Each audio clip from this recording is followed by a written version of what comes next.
3 da manhã, 42 andares acima do Rio Leste, e Cassius Marchetti não se mexia há quase 4 horas. Ele não podia. Havia uma mulher adormecida contra o seu peito. Ela ainda usava o mesmo camisola cinzenta que usara no trabalho, gasta nos cotovelos. O cabelo caía solto sobre a sua camisa, uma mão enrolada perto da sua gola. Ela tinha adormecido tão profundamente que não fazia a mínima ideia em quem estava deitada, e o homem mais temido do Brooklyn estava sentado encostado à cabeceira da cama, com o braço à volta dela, bem acordado, a olhar para o teto, absolutamente aterrorizado por acordá-la. Ninguém tinha passado uma noite inteira naquele quarto. 6 mulheres tinham tentado antes dela, todas treinadas, todas bem pagas, e todas saíram antes do amanhecer. Nenhuma disse uma palavra sobre o que aconteceu ali em cima. Os jornais chamavam a Cassius Marchetti um investidor imobiliário, 34 anos, olhos cinzentos, uma cicatriz desvanecida ao longo da clavícula, uma aliança de ouro simples que fora do seu pai. Todos naquela cidade sabiam que era melhor não dizer em voz alta o que ele realmente era. Ele era dono de metade de uma linha de transporte marítimo e de mais prédios do que se dava ao trabalho de contar. E havia exatamente uma coisa neste mundo que o seu dinheiro nunca tinha conseguido comprar. Então, numa terça-feira de outubro, enviaram uma nova cuidadora noturna. Ela tinha 27 anos, uma ex-camareira de hotel, usava meias de lã que alguém tinha tricotado à mão, com mãos calejadas e rachadas pelos químicos de limpeza, e não fazia ideia que tipo de homem dormia naquela cama. Ela estava acordada há 26 horas. Sentou-se porque as pernas já não a aguentavam, e algures por volta das 2 da manhã, no escuro, fez a única coisa que ninguém jamais ousara fazer naquele quarto. Adormeceu. O que Cassius Marchetti fez quando a encontrou ali é a razão pela qual você vai querer ouvir esta história toda. Se você adora histórias sobre pessoas comuns que se revelam mais fortes do que qualquer um esperava, clique no botão de gosto para nós. Partilhe esta com alguém que precise dela esta noite e subscreva para nunca perder o que está para vir. Agora, vamos voltar à noite em que tudo começou. Essa noite começou num lugar a vários quilômetros do quarto, no 42º andar, no fundo da cave do Hotel Ashcroft, onde não havia janelas, e a luz fluorescente por cima piscava constantemente como um relógio avariado. Eram 2 da manhã. Noelle Draper tinha acabado seu turno da noite e ainda carregava a sua mala de pano desbotada quando foi chamada de volta ao escritório de pessoal. 4 pessoas já esperavam lá dentro. O gerente da noite, 2 seguranças a bloquear a porta e uma jovem da recepção que partilhara turnos matinais com Noelle durante um inverno inteiro. Ninguém a cumprimentou. O gerente apontou para a mesa no meio da sala, a voz tão gentil como se a estivesse a convidar para tomar chá, e disse-lhe para colocar a mala em cima dela. O hóspede do quarto 312 tinha relatado um relógio desaparecido. O turno dela, o andar dela. Noelle ficou perfeitamente imóvel por vários segundos. Depois colocou a mala na mesa, abriu a ela mesma e virou-a ao contrário. Tudo o que compunha a sua vida espalhou-se pela superfície de madeira à frente das pessoas com quem trabalhou durante 3 anos. Recipiente de plástico limpo para almoço, uma garrafa de água a meio, vários pares de luvas de borracha de reserva, uma carteira tão fina que nem conseguia segurar a dobra quando fechada, um frasco quase vazio de pomada para as mãos e um caderno de capa dura gasto com cantos desfiados, algo que ela carregava desde os tempos de escola. O único objeto naquela mesa que não pertencia à vida de uma faxineira. O gerente pegou no caderno, folheou várias páginas, não viu nada além de linhas de escrita pequena, a registrar horas e horários, depois pôs-no de lado. Um dos 2 guardas virou o recipiente de almoço. A jovem da recepção olhou para o chão do início ao fim e nem sequer levantou a vista uma vez. Procuraram na mala. Procuraram no seu cacifo na sala de vestiário dos funcionários. Procuraram até no carrinho de suprimentos que ela tinha devolvido ao armazém meia hora antes. Não havia nada. Noelle ficou ali à espera de um pedido de desculpas, ou pelo menos de algumas palavras para encerrar o assunto. Mas o gerente simplesmente juntou as mãos atrás das costas, soltou um longo suspiro e disse-lhe que talvez ela devesse ir embora. Ele não usou a palavra despedida. Disse que o hotel não queria fazer disso um problema maior, que chamar a polícia criaria problemas para todos, que ela devia simplesmente ir embora em silêncio para que todos pudessem preservar a sua dignidade. Levou um momento a Noelle para perceber a quem ele estava a ser gentil. Chamar a polícia significaria admitir que havia um ladrão entre os funcionários do hotel. Significaria abrir um caso, apresentar um relatório e reembolsar aquele hóspede pelo valor total do relógio. Mas dispensar uma faxineira não custaria um único euro a ninguém. O preço mais barato era sempre pago pela pessoa que valia menos aos olhos deles. Ela perguntou sobre as câmaras do corredor. O gerente disse que o sistema naquele andar tinha avariado naquela noite. A sua voz era plana e firme, sem desviar o olhar e sem sequer se dar ao trabalho de fingir que estava surpreendido. Noelle compreendeu que nunca haveria um único papel a registrar o que tinha acontecido. Nenhuma acusação formal, nenhum relatório de incidente, nenhuma linha em qualquer registro legal em qualquer lugar do mundo. Haveria apenas uma nota interna no sistema de pessoal usado pela indústria hoteleira da cidade. Uma linha que ela nunca seria autorizada a ler, nunca seria permitida a contestar e nunca seria capaz de apagar. Eles tinham-na destruído sem precisar de um único papel. Ela recolheu os seus pertences um a um e colocou-os de volta na mala, lentamente, sem tremer. Depois levantou a cabeça e olhou diretamente para o gerente. Durante 3 anos, ela tinha limpado aqueles quartos sem perder um único turno, sem tirar um dia de folga, nem mesmo durante o inverno, quando ia trabalhar com ambas as mãos abertas por causa dos químicos. No entanto, no momento em que um hóspede rico perdia algo, ela era a primeira pessoa que suspeitavam. Ela perguntou se era porque usava os sapatos mais baratos de todo o edifício. Ninguém respondeu. Ela fechou a mala com o fecho, passou pelos 2 seguranças e saiu pela porta dos fundos para o frio do Brooklyn às 2 da manhã de uma noite de outubro, sem nunca saber que seria esta a noite que a levaria até aquele quarto no 42º andar. Às 7 da manhã, depois de andar quase todo o caminho porque já não queria gastar dinheiro com o passe de comboio, Noelle empurrou a porta de vidro do centro de reabilitação Winslow e entrou no cheiro familiar de desinfetante misturado com café fraco.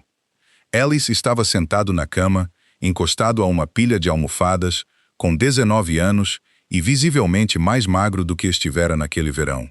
Ela estava a assistir a uma aula em vídeo sobre como se ensinar a programar computadores num telemóvel com o ecrã partido, e desligou-o no momento em que viu a irmã entrar, exatamente como um irmão mais novo esconde a única coisa a que se agarra para não perder a cabeça. Ellie não sentia nada abaixo da cintura, desde a noite em que um carro o atingiu na esquina e fugiu para a escuridão sem parar, sem mostrar luzes de travagem, sem deixar uma única testemunha que tivesse conseguido registrar a matrícula. Um médico entrou, depois outro, e eventualmente alguém sentou-se com o irmão e a irmã e falou-lhes sobre o programa Halloran. Era a sua única hipótese real. Um protocolo de reabilitação neurológica que aceitava poucos pacientes em cada período de admissão.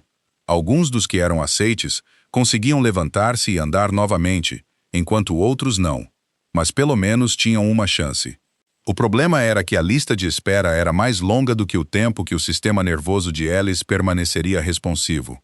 O médico disse essas palavras muito suavemente, como uma pessoa que fora forçada a dizê-las muitas vezes antes. Uma vez ultrapassado aquele limiar, não importaria se Ellis continuasse a sua terapia ou parasse. E o que deixou Noelle entorpecida não foi o prazo, mas a resposta à pergunta que escapou dos seus lábios imediatamente a seguir. Ela perguntou quanto custaria comprar um lugar para ele. O médico olhou para ela, hesitou ligeiramente e depois disse que não era uma questão de dinheiro. Os lugares eram decididos pelo conselho hospitalar e algumas das pessoas que estavam nesse conselho estavam lá por razões que nada tinham a ver com medicina. Ela poderia pedir emprestado a 100 lugares e vender coisas que nunca imaginara vender, e ainda assim não conseguiria comprar um nome naquela lista. Foi a primeira vez na vida de Noelle que ela compreendeu que havia portas que o dinheiro não conseguia abrir, e essas eram as portas que permaneciam mais trancadas. Ela sentou-se na beira da cama do irmão e pensou na mãe deles. Colin Draper Passou 20 anos a trabalhar como enfermeira de cuidados paliativos domiciliários para pessoas em fim de vida. Ela ia de casa em casa, sentava-se durante a noite ao lado das camas de estranhos, lavava os seus rostos, segurava as suas mãos e cantava para eles quando não conseguiam dormir. Ela reconheceu os sinais da doença no seu próprio corpo muito antes de procurar ajuda. Ela continuou a adiar a sua consulta médica repetidamente porque perder um dia significava perder um dia de salário e porque os seus 2 filhos ainda estavam na escola. Quando finalmente concordou em ir, os médicos só conseguiam medir o tempo que ela tinha em meses. Uma mulher que passou a vida inteira a cuidar dos outros, morreu porque não havia ninguém para cuidar dela. Ellis olhou para a irmã e disse as palavras que mantivera trancadas no peito durante semanas. Ele disse-lhe para ir embora para não se afogar com ele. Noel endireitou o cobertor sobre os joelhos dele no lugar onde ele não podia sentir o seu toque, e depois disse-lhe que a mãe deles nunca tinha desistido de ninguém, e ela não tinha intenção de se tornar a primeira pessoa na família a fazê-lo. As próximas 3 semanas passaram rápida e cruelmente. Ela enviou candidaturas a 8 hotéis pela cidade. Alguns chamaram-na de volta, e alguns agendaram entrevistas, mas todas as vezes, depois de procurarem no sistema de pessoal da indústria hoteleira, tudo ficava em silêncio. Ninguém lhe deu uma razão. Não havia nada que ela pudesse contestar. Aquela nota invisível chegava a todo lado antes dela. Ela encontrou um turno noturno numa lanchonete do bairro, a lavar louça das 10 da noite até de manhã. As suas mãos já rachadas abriram-se ainda mais, e o salário de uma semana inteira não equivalia à metade da conta que Winslow enviava todos os meses. Ela vendeu o seu velho portátil. Vendeu os seus brincos. Depois, numa tarde, sentou-se por muito tempo dentro da loja de penhores na esquina, virando o anel de casamento da mãe sobre a palma da mão, a única coisa que Colleen deixara para trás, e finalmente empurrou-o para debaixo do vidro. O homem atrás do balcão ofereceu-lhe um preço pelo qual não teve coragem de negociar. Ela pegou no dinheiro, saiu da loja e ficou na calçada por exatamente 1 minuto para poder respirar. Ela não chorou. Já não tinha tempo para isso. A chamada veio tarde numa tarde de um número sem nome associado, e o homem do outro lado falou com tanta polidez cuidadosa que Noelle quase desligou, pensando que era uma fraude. Ele disse-lhe que havia um emprego e instruiu-a a vir à lanchonete na esquina da 5ª Avenida com a Rua 43 em Sunset Park, às 4 da manhã, depois do seu turno a lavar louça. Ele sabia qual turno ela trabalhava. Esse detalhe deveria tê-la assustado, mas as últimas 3 semanas tinham desgastado todos os lugares dentro dela onde o medo poderia ainda ter vivido. Às 4 da manhã, apenas 2 mesas na lanchonete estavam ocupadas. Desmond Payne sentava-se no canto mais distante, usando um sobretudo escuro com uma chávena de café intocada à sua frente. Levantou-se quando ela entrou, à maneira de um homem que tinha aprendido cortesia própria, em algum lugar muito longe daquela lanchonete. Parecia ter uns 40 e poucos anos, com o cabelo bem penteado e uma voz tão agradável que as pessoas não conseguiam lembrar-se da sua cara depois de se afastarem. E lhe deslizou um fino conjunto de papéis pela mesa. Era um contrato de cuidados noturnos numa residência privada, arranjado através de uma empresa de cuidados de saúde privada que Noelle nunca tinha ouvido falar, do tipo de empresa sem placa à porta e que não aceitava clientes por telefone. O cliente era um homem que sofria de insônia crônica há muitos anos. As suas tarefas incluiriam permanecer no seu quarto do pôr do sol ao amanhecer, observá-lo e manter registros escritos, responder quando ele tivesse um episódio e permanecer em silêncio sobre tudo o que ela visse. Noelle perguntou por que a tinha escolhido. Payne disse que ela tinha completado 3 anos de curso de enfermagem antes de ser forçada a sair, que a sua certificação de primeiros socorros ainda estava válida, e que ela tinha passado noite após noite sentada ao lado de uma cama de doente durante meses da sua vida.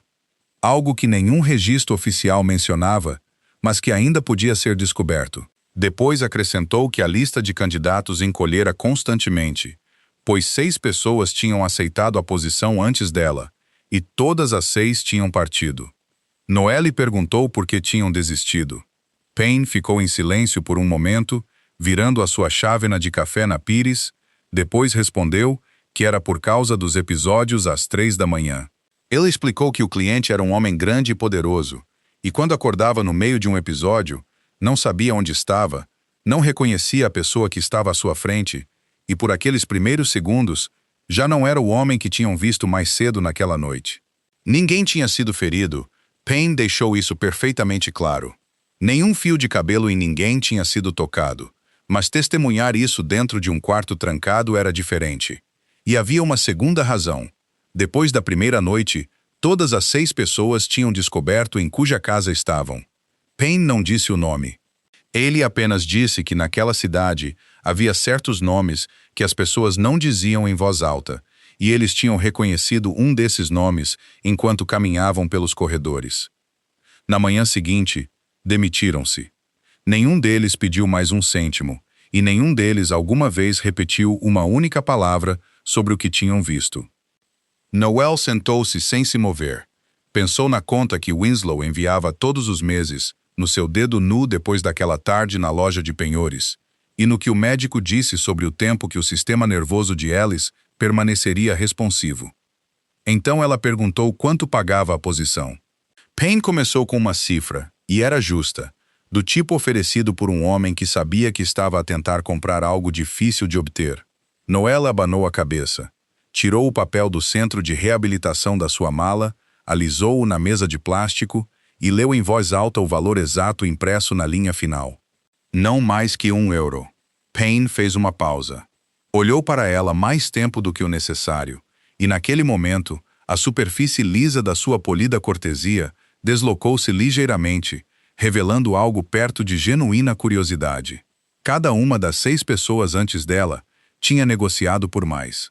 Ninguém se tinha sentado à sua frente e nomeado um preço inferior ao que ele oferecera.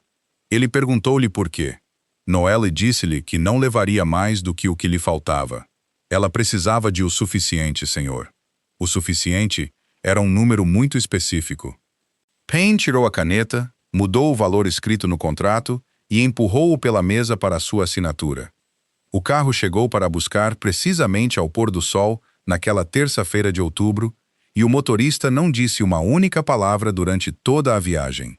O edifício erguia-se na beira do rio e subia tão alto que Noelle teve de se inclinar para dentro do carro para ver o seu topo, e eles não entraram pela entrada principal. O carro entrou diretamente na cave e parou diante de um elevador privado sem botões, apenas um pequeno painel de vidro para escanear um cartão. O elevador subiu suavemente por um longo tempo, tão suavemente que ela não conseguia sentir-se a mover-se. E naquele silêncio, Noelle olhou para suas mãos, ambas rachadas por químicos. Mãos que ela tinha coberto com pomada 3 vezes naquele dia para não parecerem tão más. As portas abriram-se para um hall de entrada pavimentado em pedra escura, onde uma mulher chamada Bernadette Lang já esperava. Parecia ter quase 70 anos, com o cabelo preso num coque arrumado, e as costas tão direitas como alguém que tinha passado uma vida inteira a ficar de pé em casas que não possuía. Ela olhou para Noelle de cima a baixo sem tentar esconder. O olhar treinado de uma mulher que podia julgar outra pessoa em 3 segundos. Depois entregou-lhe um conjunto de roupas cuidadosamente dobradas, um uniforme de cuidadora cinzento pálido feito de tecido novo, com as suas pregas recém-passadas ainda intactas. Noelle pegou nele, olhou para ele por um momento, depois devolveu-o. Ela disse que estava habituada a usar o que tinha vestido. Era uma camisola cinzenta gasta com buracos em ambos os cotovelos e um par de meias de lã que a sua mãe tinha tricotado no último inverno da sua vida. Bernadette ergueu uma sobrancelha, e Noelle acrescentou que tinha vindo trabalhar, senhora, não para ser exibida. Bernadette não respondeu imediatamente. Estudou Noelle mais tempo do que o necessário, um pouco mais do que durante aquele primeiro olhar de avaliação. E por um instante, algo passou pelo seu rosto antes de desaparecer tão rapidamente. Ela apenas disse que Noelle não era como as outras, depois virou-se e levou-a pelo corredor. Enquanto caminhavam, ela recitou 3 regras com uma voz uniforme e sem inflexão, a voz de alguém que as tinha memorizado e já as tinha repetido às 6 pessoas que vieram antes. Primeiro, ela não devia abrir as cortinas por nenhuma razão. mesmo depois de o dia ter chegado. Segundo, ela não devia tocá-lo enquanto ele dormia. Terceiro, e Bernadette parou no meio do corredor enquanto dizia isso, se Noelle ouvisse alguma coisa por volta das 3 da manhã, ela não devia chamar ninguém. As paredes aqui eram grossas e ninguém viria. Noelle perguntou o que ela devia fazer se ele precisasse de ajuda. Bernadette respondeu que ajudá-lo era o seu trabalho, que era a razão pela qual ela estava a ser paga. Depois abriu uma porta de madeira pesada no fim do corredor, afastou-se e não entrou. A porta fechou-se atrás de Noelle com um clique muito suave. O quarto era tão grande que até o som da sua respiração parecia diferente. Cortinas esticadas de teto a chão, grossas e pesadas, permitindo que apenas uma fina linha de luz se esgueirasse por baixo delas. Uma cama grande ficava no centro, os seus lençóis perfeitamente lisos, como se ninguém alguma vez se tivesse deitado ali. Uma poltrona tinha sido colocada ao lado da janela, virada para dentro do quarto, em vez de olhar para fora. E Noelle compreendeu imediatamente que era destinada à pessoa que velava. Colocou a sua mala aos pés da cadeira, sentou-se e tirou o seu caderno de capa dura com os cantos gastos. Abriu numa página em branco, escreveu a data, depois registrou a hora em que o seu turno começou. A sua escrita era pequena e ordeira, um hábito que restava de 3 anos passados em salas de aula. Depois sentou-se ali na escuridão e esperou. O relógio na parede não tinha ponteiro de segundos, por isso o quarto estava silencioso de uma forma que a deixava inquieta. O silêncio de um lugar muito rico e muito vazio. Ela estava acordada há 26 horas. As suas pernas doíam debilmente dos tornozelos até aos quadris, após o turno de lavar louça e a longa caminhada da manhã. Sem se dar conta quando começou a cantarolar uma melodia muito suavemente. Uma canção antiga, em que não tinha pensado nada antes de escapar dos seus lábios, a cantarolar apenas para fazer o quarto parecer menos vazio, para colocar algo fracamente quente dentro daquela quietude. Ela tinha cantado apenas algumas notas quando o seu pescoço começou a pesar. Disse a si mesma que fecharia os olhos por apenas um momento, apenas até ouvir passos no corredor. O caderno escorregou das suas mãos e pousou sobre o seu colo. E algures por volta das 2 da manhã, os olhos de Noelle Draper fecharam-se completamente. Cassius Marchetti chegou a casa algures depois das 2 da manhã e tinha suportado um dia que não queria lembrar. Tirou o casaco e entregou-o a um dos seus homens no hall de entrada, desceu o corredor escuro e abriu a porta pesada de madeira no fim com um movimento tão familiar que a sua mão o executou sem esperar pela sua mente. Parou no umbral. Havia alguém no seu quarto. Durante o primeiro segundo e meio, o que passou pela sua mente não foi surpresa, mas uma lista. Quem a deixara entrar? Quem tinha levado um cartão de elevador esta noite? Se as janelas deste andar podiam ser abertas de fora. O que ela tinha na sua mala era a lista que tinha corrido pela sua mente nos últimos 14 anos, sempre que algo não estava exatamente onde deveria estar, e movia-se tão rapidamente que ele não a conseguia parar. Então ouviu a sua respiração. Lenta, constante, profunda. Não era a respiração de alguém a fingir dormir. Não era a respiração de alguém que acabara de adormecer de exaustão e acordaria depois de alguns minutos. Era a respiração de uma pessoa que tinha caído até as profundezas mais remotas do sono e não tinha mais vigilância para se proteger.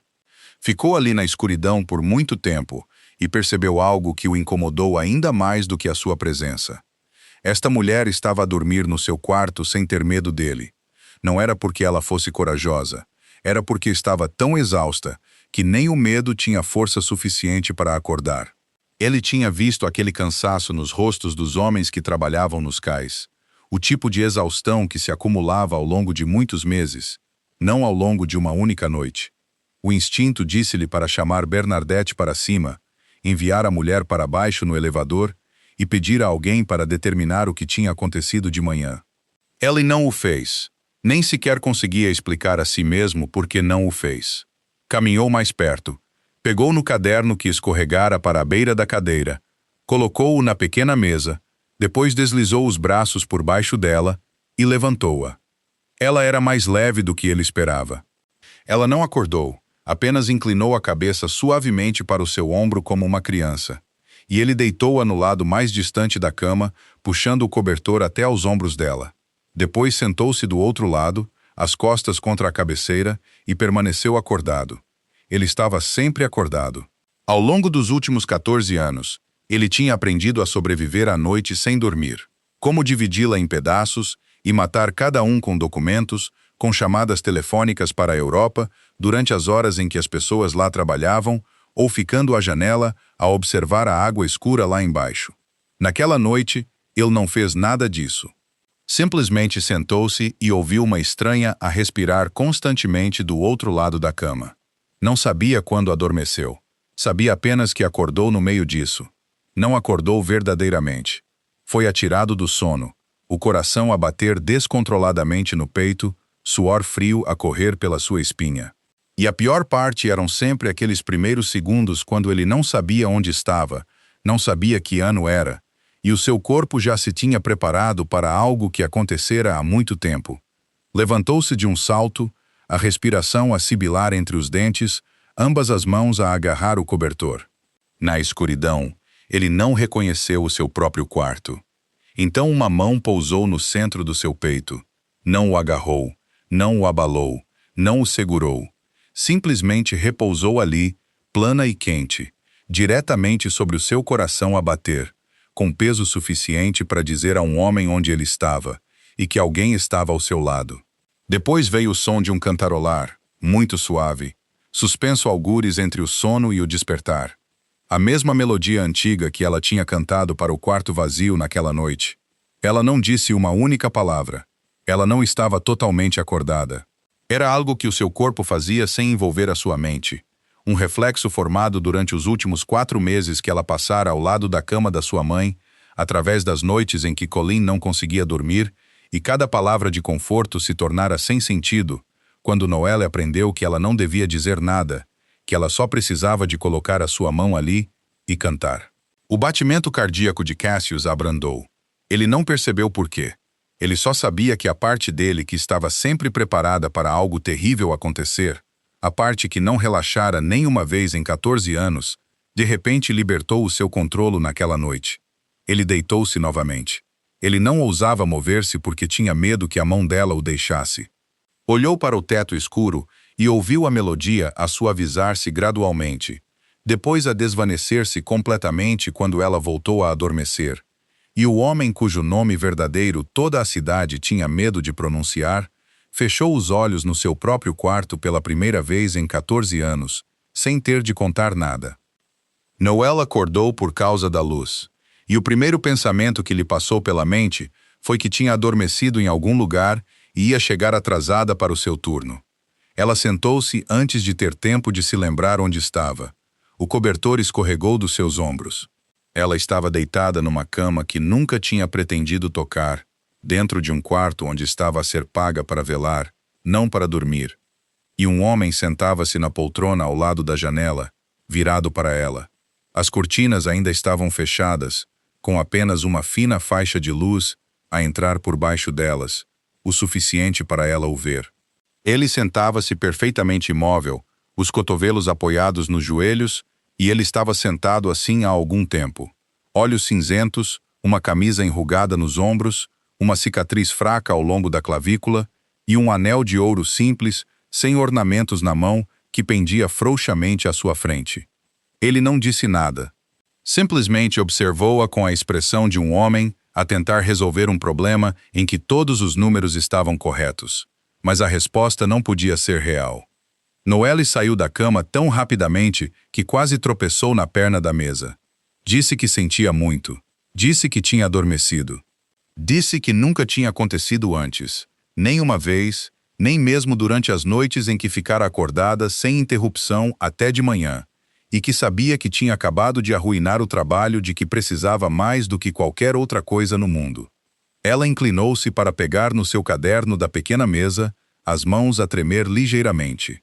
E estava prestes a acrescentar que não cobraria o pagamento da noite quando ele a interrompeu. Ele perguntou se ela se lembrava do que tinha acontecido por volta das 3 da manhã. Noelle levantou a vista. Ela tentou genuinamente lembrar-se. Ela lembrou-se de se sentar na cadeira. Lembrou-se de anotar a data e a hora em que o seu turno começou. Lembrou-se de o quarto estar tão silencioso que a incomodava e de cantarolar uma pequena melodia para o fazer parecer menos vazio. Depois disso, não havia nada. Nenhum fragmento permaneceu até a luz a acordar nesta cama. Ela abanou a cabeça e disse-lhe honestamente que não se lembrava de nada. Algo passou pelo seu rosto quando ouviu a sua resposta, tão rapidamente que desapareceu quase de imediato. Cassius não perguntou novamente. Ele não lhe disse que tinha acordado naquele lugar familiar de escuridão e não sabia onde estava. Ele não lhe disse que uma mão se tinha pousado no centro do seu peito e o mantivera daquele lado. Ele observou-a ali em pé, segurando o caderno contra o peito como uma estudante à espera de ser castigada, e manteve tudo para si porque acabara de compreender algo. Se ela não se lembrava, então não o tinha feito intencionalmente. Não tinha sido uma habilidade, uma lição profissional ou algo que outra pessoa lhe tivesse instruído a fazer. Significava que o corpo desta mulher, enquanto ela estava profundamente adormecida, instintivamente se tinha estendido para um estranho em pânico e feito algo que aprendera a fazer algures, muitas vezes, há muito tempo, e ele ainda não queria saber onde esse lugar tinha sido. Levantou-se. Na luz fraca, ela finalmente viu quão alto ele era, e ela instintivamente deu um passo atrás. Ele parou a uma distância cuidadosa dela, notou aquele recuo e não se aproximou mais. Ele disse-lhe que a noite anterior tinha sido a primeira noite em que fechara os olhos sem ter de contar. Noel não entendeu.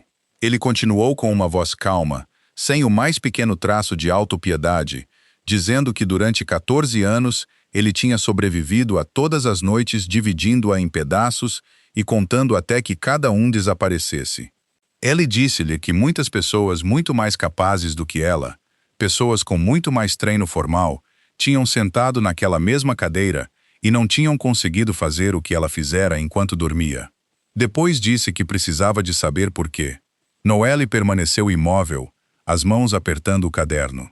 Lá fora, o sol já tinha nascido sobre o rio, mas as cortinas permaneciam fechadas, e dentro daquele quarto, a manhã ainda não tinha chegado. Tomaram o pequeno almoço numa pequena sala com vista para o rio, e Noelle já tinha andado metade do corredor antes de perceber que a mesa estava a ser posta para 2 pessoas, não para uma. Bernadette colocou-lhe um prato à frente sem dizer nada, parando apenas um pouco mais tempo do que o necessário antes de se retirar. Cassius serviu o café de Noelle antes de servir o seu próprio, e ela não sabia como interpretar esse pequeno detalhe.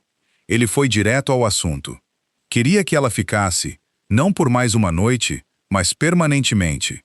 O seu título oficial seria governanta privada, embora o seu trabalho real fosse velar à noite, e ele pagaria semanalmente em vez de diário. Ele também deixou claro que não estava a oferecer isso por bondade, e ela não devia confundi-lo com isso. Noelle perguntou-lhe por que era o sono. Ela perguntou de uma forma perfeitamente normal, com a voz de alguém que tinha passado 3 anos em salas de aula e sabia que se quisesse tratar algo, primeiro tinha de entender a sua causa. Cassius pousou a sua chávena de café. Ele não respondeu imediatamente. Ele olhou para o rio por um tempo e quando finalmente falou, não havia nada de triste na sua voz. Era meramente plana de uma forma que a deixava inquieta.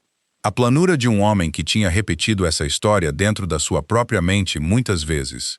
Ele disse que quando não tinha ainda 20 anos, estava sentado com o seu pai dentro de um carro estacionado em frente a um restaurante em Bensonhurst. Uma chuva leve caía. O seu pai estava a falar com ele sobre a sua educação, sobre querer que ele deixasse a cidade. E ele estava a meio de uma frase. Depois parou de falar. Cassius terminou a história ali. Ele não lhe disse mais nada. Ele não disse o que tinha acontecido, quem o tinha feito, ou o que veio depois. Ele apenas disse que a partir daquela noite, todas as vezes que fechava os olhos, regressava ao exato segundo antes de aquela frase ficar inacabada, enquanto seu corpo continuava a preparar-se para algo que acontecera há muito tempo, noite após noite, durante 14 anos sem descanso. Noelle permaneceu em silêncio. Ela não lhe ofereceu palavras de simpatia. Ela tinha sentado ao lado de pessoas em luto o suficiente para saber que tais palavras não ajudavam, e que as pessoas as diziam principalmente para se acalmarem a si mesmas. Ela apenas perguntou se ele tomava medicação, que tipo usava e há quanto tempo a tomava. Ela listou-as para ela. Ela assentiu e disse que quando essas medicações eram usadas por muito tempo, o corpo habituava-se a elas. Então a dose tinha de ser aumentada. E eventualmente já não era a medicina que ajudava uma pessoa a dormir. Tornava-se nada mais do que uma forma de se desmaiar. Cassius olhou para ela. Foi a primeira vez durante a conversa que alguém disse algo que ele não antecipara. Ele perguntou se ela aceitaria a posição. Noelle colocou ambas as mãos na mesa, as mãos rachadas que ela parou de tentar esconder naquela manhã, e disse que tinha duas condições. Ele disse-lhe para as nomear. Primeiro, ela era uma empregada, não um objeto na sua casa. O que ela vestia, o que comia e como mantinha suas próprias horas após o seu turno eram preocupações dela. E ninguém iria reajustar quem ela era para tornar mais agradável aos olhos de outra pessoa. Segundo, as pessoas dele tinham de falar com ela com respeito. Ela era pobre, e disse essas palavras sem o menor hesitação. Mas ser pobre não significava ser barato. Cassius ficou em silêncio por vários segundos.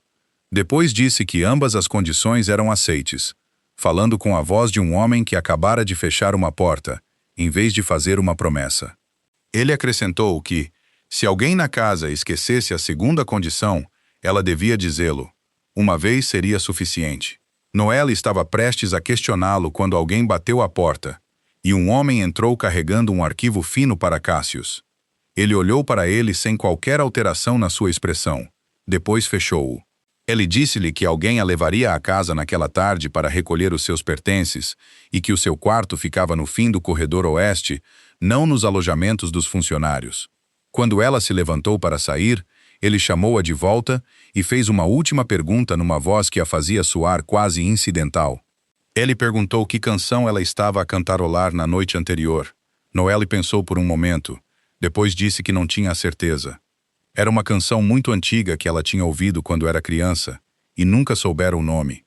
Cassius assentiu, e ele não perguntou mais nada. Aconteceu no fim da segunda semana depois de Noelle se ter mudado para o quarto no fim do corredor oeste.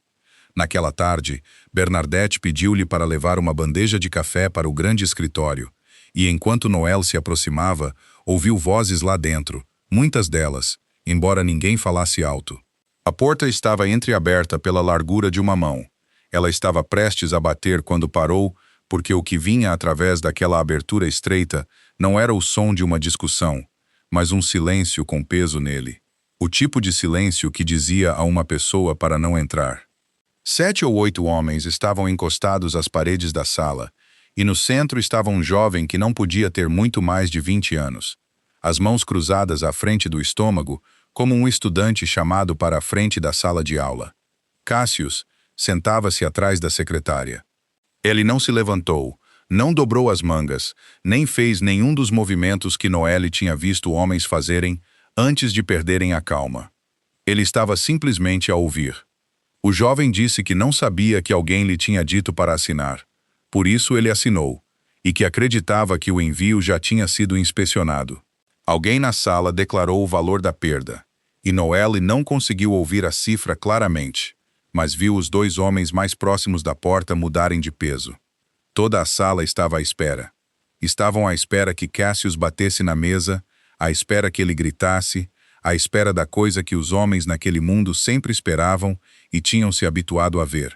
Cassius não fez nada.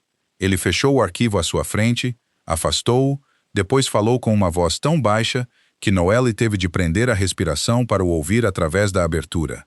Ele disse, "Vens para cá quando tinhas 21 anos. Ele disse, "Dei-te um nome para as pessoas te chamarem, um lugar para estares, para que soubessem de quem eras homem, e um carro." Ele disse, "Agora devolver-me-ás os 3. Depois, na última frase disse, "A partir de amanhã de manhã, ninguém nesta cidade te deverá nada. E ninguém estará atrás de ti nunca mais." 4 frases. Nenhuma palavra de ameaça. Ninguém o tocou. O jovem permaneceu ali por vários segundos mais, e Noelle viu a cor desaparecer do seu rosto, não porque estivesse a sofrer, mas porque compreendeu. Ele deu um passo à frente meia medida e começou a dizer, Por favor, senhor. Mas a sua voz falhou antes de ele conseguir terminar, e ele caiu de joelhos no meio do tapete. Cassius não olhou para ele. Ele pegou noutro arquivo, abriu-o e começou a ler. Ninguém na sala se moveu. Os dois homens mais próximos ajudaram o jovem a levantar-se e escoltaram-no para fora por uma porta lateral. Gentilmente, quase gentilmente. E esse foi o detalhe que enviou um arrepio pela espinha de Noelle. Trataram-no com a gentileza que as pessoas mostram a alguém que acabou de perder tudo e não tem mais nada para tirar. Ela afastou-se da abertura, a bandeja de café inclinando-se ligeiramente nas suas mãos, e percebeu que o seu coração estava a bater rapidamente.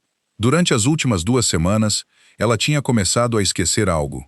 Ela tinha começado a pensar em Cassius como um paciente, como um homem que não conseguia dormir, como alguém que lhe dissera que se alguém se esquecesse de a tratar com respeito, ela só precisava de lhe dizer uma vez. Ela tinha esquecido que esta casa não se mantinha unida pela bondade. Naquela noite, quando ela entrou no quarto dele à hora marcada, ele estava em pé junto à janela com as cortinas ainda fechadas, e ele sabia que ela tinha visto tudo. Ele perguntou o que ela achava. Noelle colocou o seu caderno na pequena mesa e disse a verdade. Ela disse que ele tinha tirado a vida inteira de um homem com 4 frases, sem sequer precisar de levantar a voz. Cassius virou-se para olhá-la. Perguntou se ela sabia para onde aquele envio estava a ir, através de que mãos teria passado, e quem acabaria por pagar o preço se ele tivesse chegado. Ele disse que o jovem não era mau. Era apenas preguiçoso e tinha tido sorte por demasiado tempo. E naquele mundo, essas 2 coisas juntas matavam as pessoas mais rápido do que a malícia. Depois disse algo que Noelle lembraria durante muitos anos. Ele perguntou se ela queria que ele fosse misericordioso. A misericórdia tinha um preço naquele lugar, e ele nunca foi quem pagava. Ele não dormiu naquela noite. Ele ficou perfeitamente imóvel com os olhos abertos, e Noelle sentou-se na cadeira, também acordada. Noelle começou a fazer registros sérios na noite seguinte, não porque alguém lhe tivesse dito, mas porque era a única forma que ela conhecia para lidar com algo que ainda não compreendia. Em salas de aula, ela fora ensinada que se quisesse identificar a causa de uma doença, tinha de registrar tudo o que acontecia à volta dela, mesmo os detalhes que pareciam inteiramente irrelevantes, porque a ligação estava muitas vezes escondida no lugar que se considerava menos importante. Assim, todas as noites, ela abria o caderno de capa dura com os cantos gastos, escrevia a data no topo da página, depois registrava a hora em que Cassius entrava na sala, a hora em que se deitava, o momento em que a sua respiração mudava, a hora em que acordava, quanto tempo durava o episódio, e se conseguia deitar-se novamente depois. Ela registrava o que ele comia ao jantar, quantas chávenas de café bebia depois das 4 da tarde, e se consumia álcool. Ela notava se ele tinha viajado muito naquele dia, se fora forçado a sentar-se em longas reuniões, e em que noites regressava com a aparência de um homem que acabara de sobreviver a algo difícil. E porque era um hábito profissional, em vez de qualquer intenção deliberada, ela também registrava as pessoas que entravam e saíam, quem entrava naquele andar, a que horas, quanto tempo permaneciam e qual elevador usavam.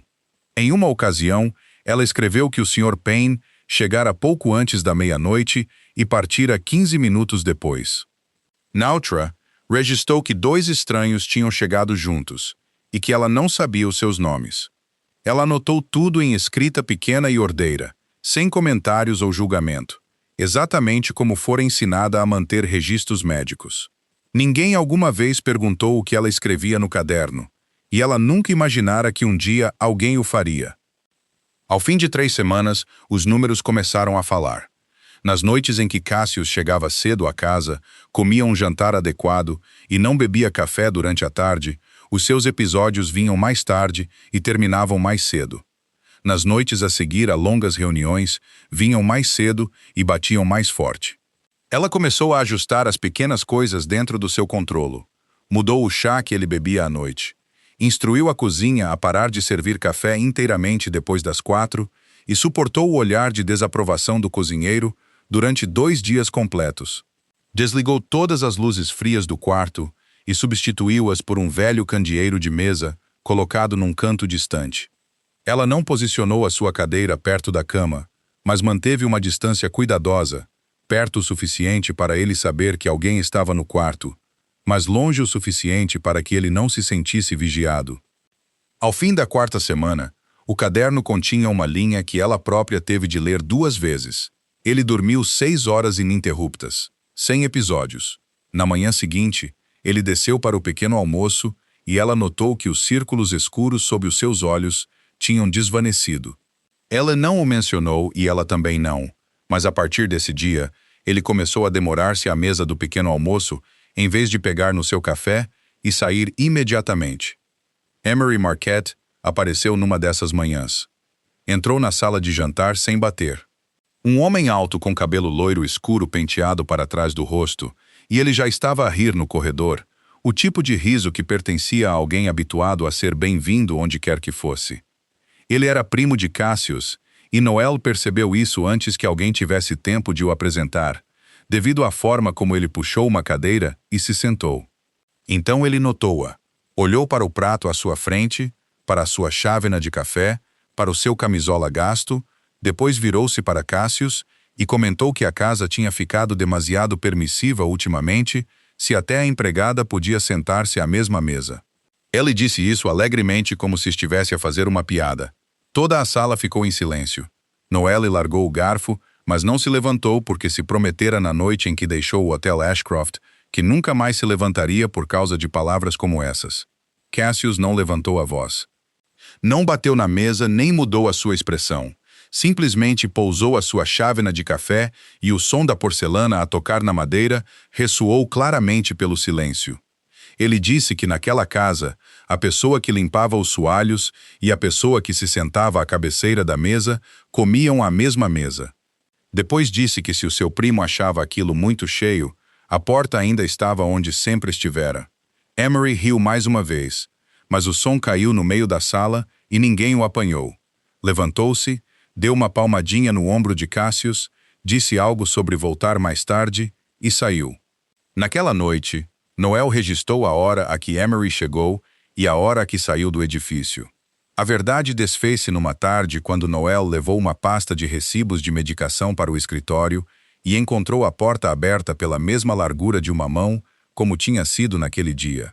Desta vez, apenas 2 pessoas estavam lá dentro, Cassius e o Sr. Payne, e eles estavam a discutir o aluguer que seria pago em nome de alguém, um estágio numa oficina de reparação de automóveis na Filadélfia, e a necessidade de preparar a papelada sob um nome diferente porque ninguém na cidade ousaria aceitar o antigo. Noel ouviu o nome do jovem que se ajoelhara no meio do tapete naquele dia. Ficou congelada no corredor com a pasta de recibos nas mãos, e levou-lhe um momento para perceber que o homem que tinha levado a vida inteira daquele jovem com 4 frases era também o homem que lhe estava a construir silenciosamente outra vida em outro lugar. Naquela noite, ela confrontou-o diretamente. Cassius negou. Ele disse que ela tinha ouvido mal. Ela disse-lhe que não e que até se lembrava do nome da oficina de reparação. Ele ficou em silêncio por muito tempo. Depois disse que dentro daquele quarto, ele fora obrigado a tornar-se o homem que expulsou o jovem. Se alguém descobrisse o que veio depois, então já não seria bondade. Tornar-se-ia uma abertura, e as pessoas alcançariam essa abertura até rasgarem a casa inteira. Ele disse-lhe para nunca mais o mencionar a ninguém, incluindo a ele. 3 noites depois, ele levou-a a jantar a um pequeno restaurante em Carroll Gardens, e Noel lembraria sempre que o lugar estava lotado com pessoas à espera até a calçada. No entanto, no tempo que levou para tirar os casacos, uma mesa no canto mais distante tinha ficado inexplicavelmente disponível. Ninguém lhes trouxe menus. A comida simplesmente apareceu na mesa e quando se levantaram para sair, não houve conta. O dono escoltou-os até a porta, inclinou a cabeça e ninguém lhe explicou nada. Na viagem de regresso, o carro entrou no túnel da Battery a 1 hora em que estava quase vazio, deixando apenas o som do motor a bater nas paredes de betão e a regressar como algo denso e pesado. Cassius estava a conduzir. Noel sentava-se ao seu lado. A meio de uma frase sobre uma mensagem que Ellis acabara de enviar, quando viu 2 conjuntos de faróis à frente mudar subitamente de faixa e bloquear a estrada. Tudo o que se seguiu aconteceu muito rapidamente e na escuridão. Cassius não travou bruscamente. Ele fez o oposto. Libertou o acelerador e deixou o carro abrandar, enquanto a sua mão direita estendia e forçava o ombro de Noelle para baixo. Ela deslizou do assento para o chão, o joelho a bater na consola da caixa de velocidades, e ela ouviu-o dizer uma única palavra: abaixo. Então ele inclinou-se e cobriu-a com o corpo. Ela não conseguiu ver nada depois disso. Havia apenas escuridão, o cheiro do tecido do seu casaco, o grito de pneus contra o chão úmido do túnel, um som duro e agudo a bater no vidro à esquerda, seguido de vidro estilhaçado a cair no assento onde ela estivera sentada momentos antes. Ela podia ouvir o seu coração a bater nos seus ouvidos. Ela podia ouvi-lo a respirar diretamente acima dela, lento e constante, impossivelmente calmo para o que estava a acontecer à sua volta. Ele não entrou em pânico nem por um segundo. Ele virou o volante e guiou o carro pela abertura entre os outros dois veículos por um caminho que ele deve ter calculado desde o instante em que viu os faróis a mudar de faixa. Depois pressionou o acelerador e o túnel engoliu os sons atrás deles. Levou menos de 1 minuto. Quando ele lhe disse que ela podia sentar-se, eles já tinham saído do túnel e estavam a atravessar a ponte, com as luzes da rua a varrer o teto do carro num ritmo constante. Noelle subiu de volta para o assento, as mãos a tremer, e perguntou se ele estava magoado. Ele disse que não. Ela olhou para ele. Uma parte da janela à esquerda estava estilhaçada, permitindo que o ar gelado entrasse, e a manga do seu casaco estava rasgada numa longa linha do cotovelo para baixo. Ele continuou a conduzir. Depois de vários quarteirões, ela notou que ele tinha transferido o controle do volante para a mão direita enquanto segurava o antebraço esquerdo rigidamente sobre o colo, sem o mover nem mudar a sua posição durante o resto da viagem. Ela disse o nome dele. Ele não respondeu. Ela disse o mais alto e perguntou quanto tempo ele pretendia esconder a lesão dela. Cassius manteve os olhos fixos na estrada à frente. Ele disse: até adormeceres. Se ficares acordada, eu fico acordado. Quando chegaram à casa, ela fê-lo sentar-se debaixo do candeeiro de canto do quarto e tratou o seu antebraço, usando exatamente o que aprendera durante os seus 3 anos em salas de aula, trabalhando silenciosamente e eficientemente, sem fazer outra pergunta. Ele ficou sentado e permitiu que ela o fizesse. Naquela noite, ele dormiu 4 horas, e no caderno, debaixo da linha que registrava a hora, Noelle acrescentou uma breve nota sobre os 2 conjuntos de faróis que tinham mudado de faixa dentro do túnel da Battery, juntamente com a hora, porque esse era o seu hábito, registrando tudo o que acontecia à volta de um evento, mesmo os detalhes que pareciam não ter qualquer ligação. Bernadette deu a Noelle o quarto no fim do corredor leste para limpar numa tarde chuvosa, quase como se fosse uma tarefa incidental, embora ela tentasse e falhasse em manter a voz calma. Ela disse que o quarto estava trancado há anos, que o dono da casa não permitira que ninguém entrasse, mas recentemente ele tinha lhe dito para o limpar, e ela não queria tocar em nada lá dentro. Noelle aceitou a chave. O quarto era menor do que ela imaginara, com uma secretária ao lado da janela, uma estante baixa e um tapete desbotado no meio do chão. Tudo estava coberto por uma camada fina e uniforme de pó que parecia neve caída dentro da casa. Tinha sido o estudo da mãe de Cassius. Noelle abriu a janela para deixar entrar ar fresco, prendeu o cabelo e começou pela estante.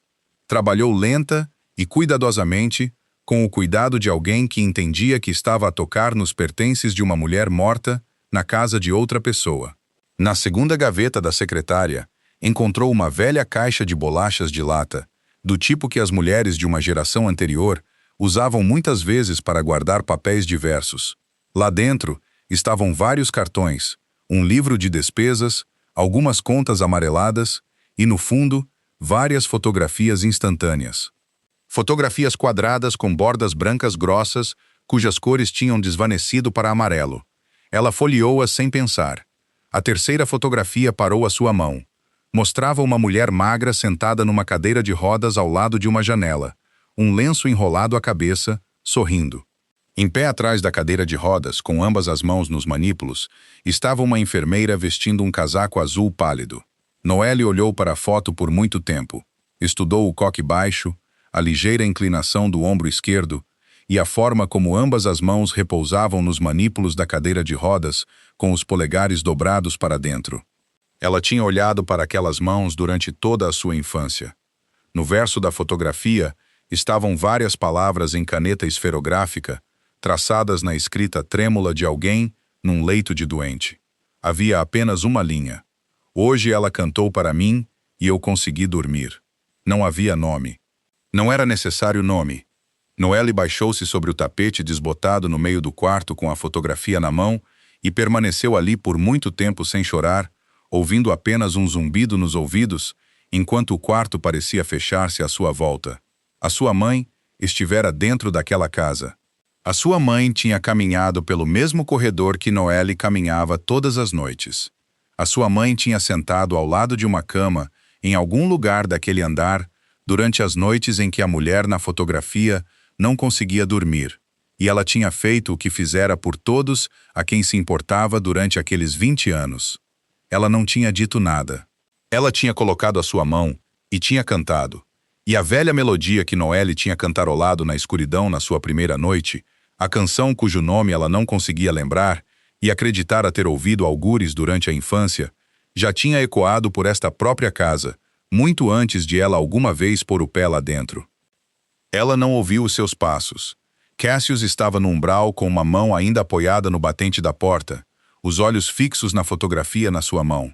Ele não fez perguntas. Ele entrou, sentou-se na beira da secretária e estendeu a mão. Noelle colocou a fotografia na dele. Ele olhou para a imagem, depois virou-a e leu a linha trêmula enquanto a sala ficava tão silenciosa que eles podiam ouvir a chuva a bater no peitoril da janela. Ele permaneceu imóvel por muito tempo.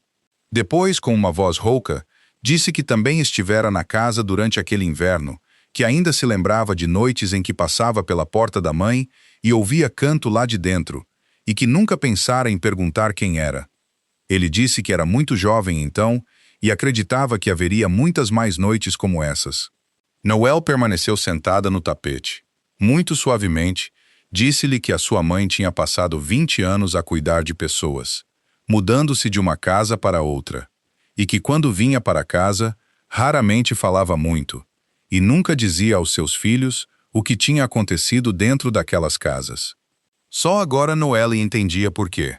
Cassius colocou a fotografia na secretária ao lado da caixa de lata, e disse algo que Noelle nunca seria capaz de esquecer.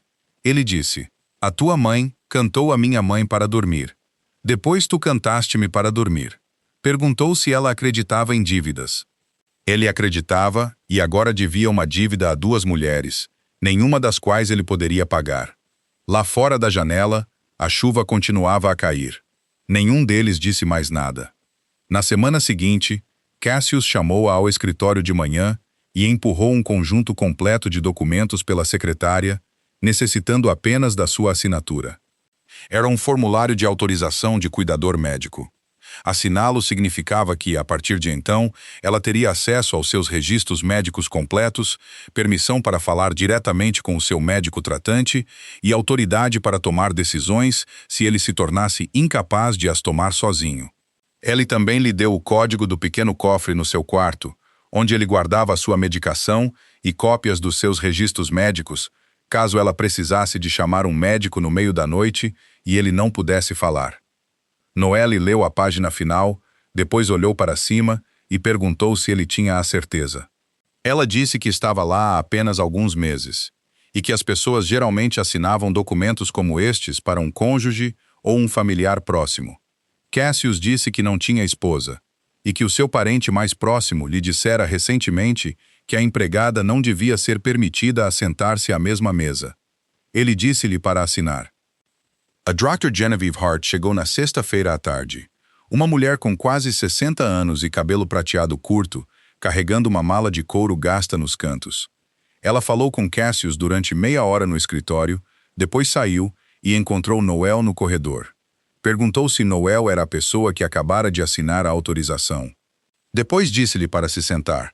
Explicou que por causa desse documento, ela estava agora autorizada a dizer a Noel o que estava prestes a dizer. Anos sem dormir não deixavam apenas uma pessoa cansada. Quando o corpo não conseguia descansar, o coração tinha de trabalhar mais do que fora construído para suportar. Noite após noite, ano após ano, até que eventualmente começasse a falhar de formas que não podiam ser reparadas.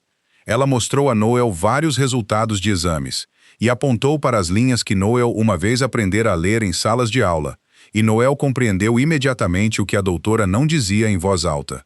Ela perguntou quanto tempo restava. A doutora Hart disse que se Cassius continuasse a dormir como nos últimos meses, a deterioração poderia abrandar, talvez consideravelmente. Mas se ele voltasse ao que era antes, ela não podia prometer a Noel qualquer quantidade de tempo. Depois pegou em Noel pelo pulso e deu-lhe uma instrução, a sua voz tornando-se completamente séria. Não lhe conte. Ela disse que tinha tratado este homem durante muitos anos e sabia que se ele descobrisse que o seu tempo era limitado, ele não descansaria mais um minuto. Ele só faria tudo mais rápido, e fazer tudo mais rápido significaria morrer mais cedo. Noel lhe fez a pergunta que carregava consigo há meses. Ela perguntou por que fora ela, quando 6 pessoas com treino muito melhor vieram antes dela. A doutora Hart ficou em silêncio por um momento. Depois explicou que durante a época em que a sua mãe estava gravemente doente, Cassius ainda estava na adolescência, e ele recusara-se a voltar para o seu próprio quarto para dormir. Todas as noites, ele sentava-se no canto do quarto da mãe, ao lado da enfermeira, a velar. Ele dormia sentado erguido naquela cadeira, enquanto um estranho respirava constantemente ao lado da cama. Ela disse que o corpo humano aprendia muito rapidamente e esquecia muito lentamente. O seu corpo aprendera que o som de alguém a respirar uniformemente por perto significava segurança, que nada terrível tinha acontecido ainda naquela noite. Depois a sua mãe morreu, e vários anos mais tarde o seu pai morreu, e aquele reflexo ficou enterrado sob muitas outras coisas. Olhou para Noel e disse: "Você não o está a curar. Você está apenas a lembrar o corpo dele de algo que ele uma vez soube e depois esqueceu." Cassius voltou para casa tarde naquela noite. Tinha acabado de vir de um antigo restaurante em Bensonhurst, onde passara mais de 2 horas, sentado em frente a 3 homens pertencentes a uma família contra a qual os Marquette se opunham há décadas. Ele tinha ido lá fazer uma única pergunta, uma que ninguém na sua posição alguma vez ousara fazer em voz alta. Ele perguntou o preço de uma saída. Ele queria saber quanto custaria render todo o seu território, retirar-se de tudo, reter apenas a empresa de transportes e vários edifícios e ser deixado em paz. O homem sentado no meio riu antes de responder.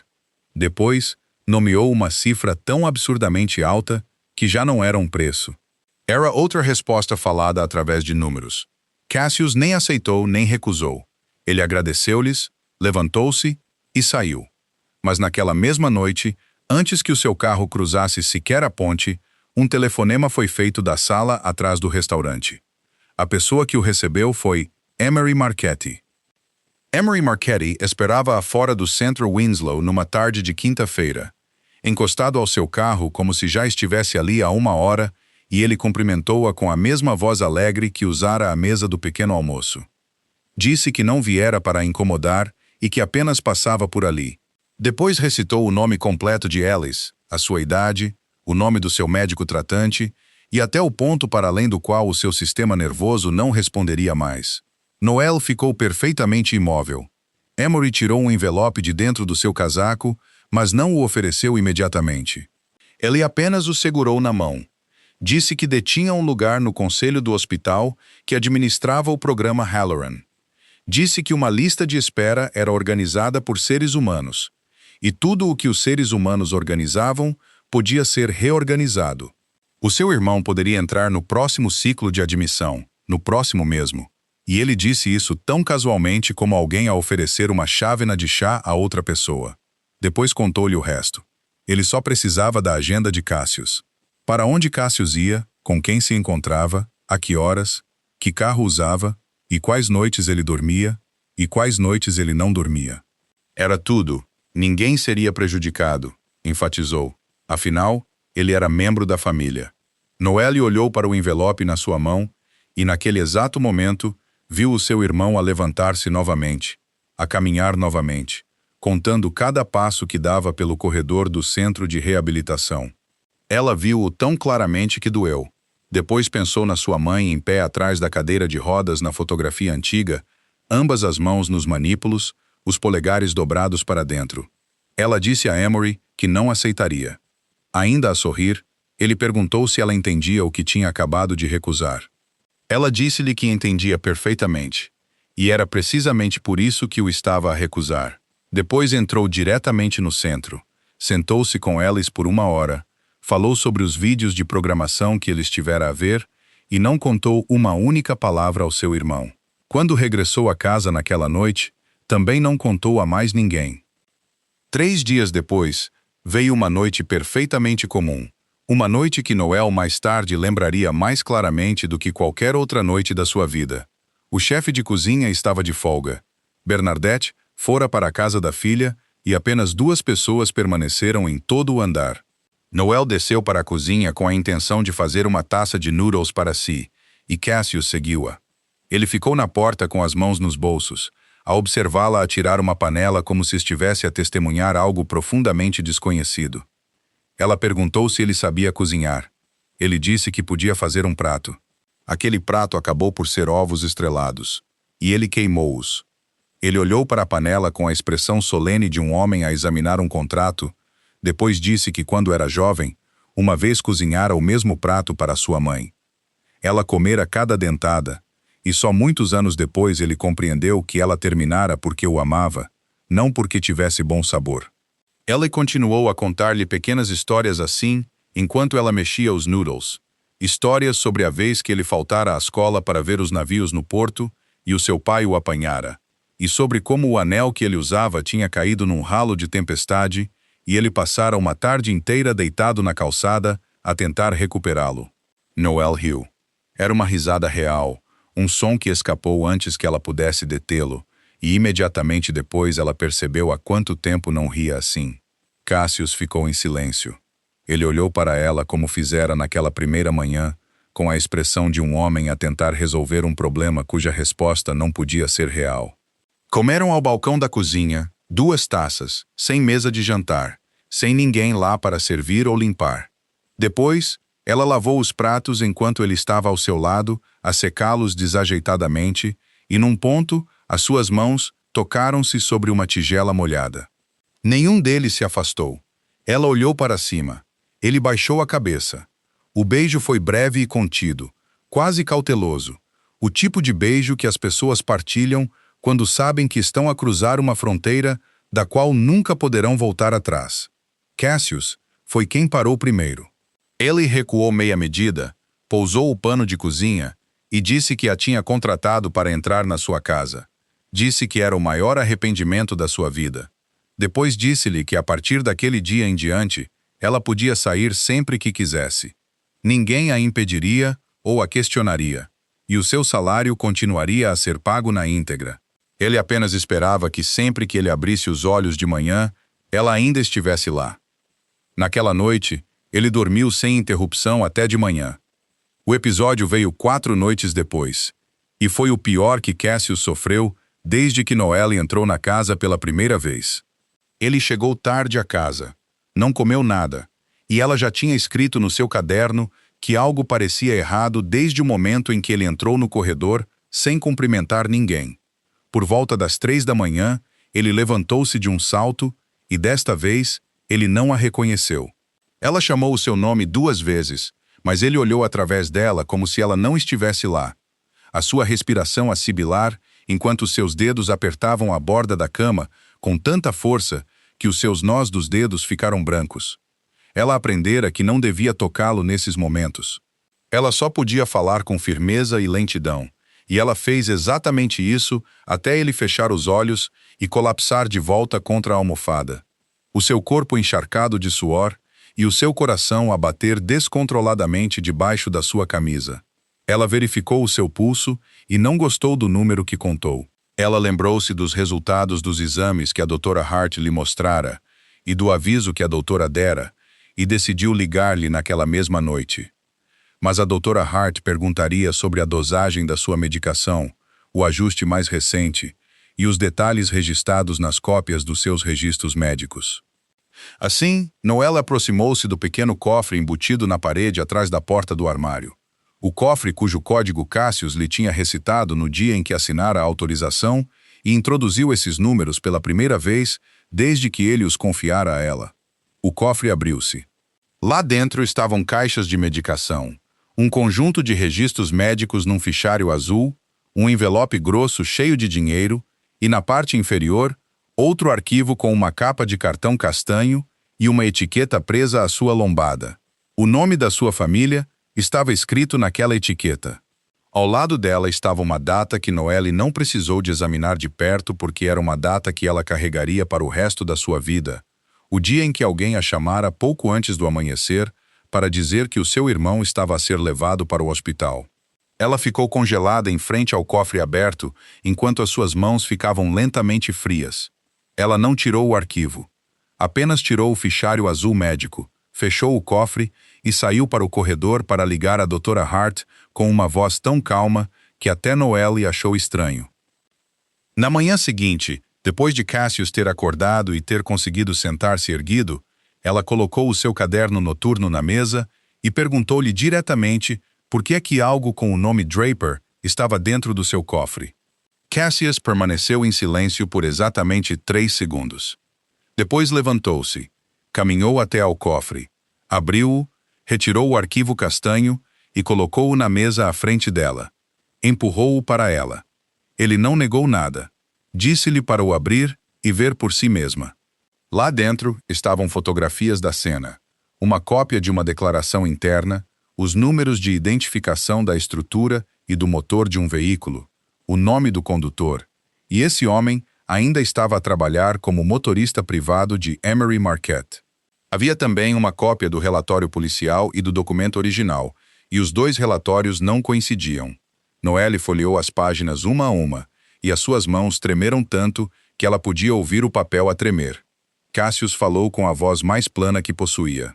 Ela disse que não conduzira o carro, que não sabia o que acontecera na noite da colisão, e que só começara a rastreá-lo depois de ver o nome Draper num documento de pagamento interno que não conseguia esquecer.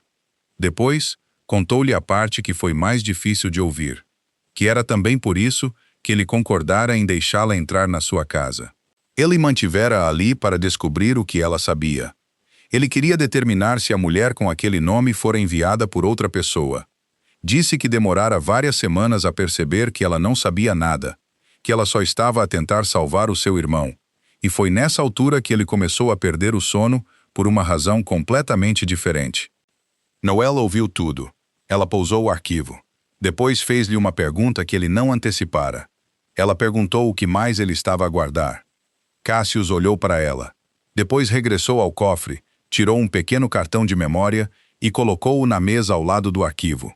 Ele disse que as pessoas dele tinham obtido a gravação de segurança original do Hotel Ashcroft na noite em que o relógio desaparecera.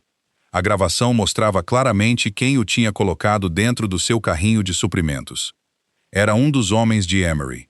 Cassius possuíra a gravação por muitas semanas. Ele não a tinha divulgado porque fazê-lo teria dito a Emery que ele estava a ser investigado, e Cassius ainda não tinha provas suficientes para o derrubar perante o comitê. O quarto ficou em silêncio. Noelle levantou-se muito lentamente. Ela disse que durante todos aqueles dias, ele soubera que ela não roubara o relógio. Ele soubera enquanto ela estava a lavar louça durante a noite, enquanto ela vendia o anel da sua mãe, enquanto ela se candidatava a 8 lugares diferentes e cada um ficava em silêncio depois de procurar no sistema de pessoal.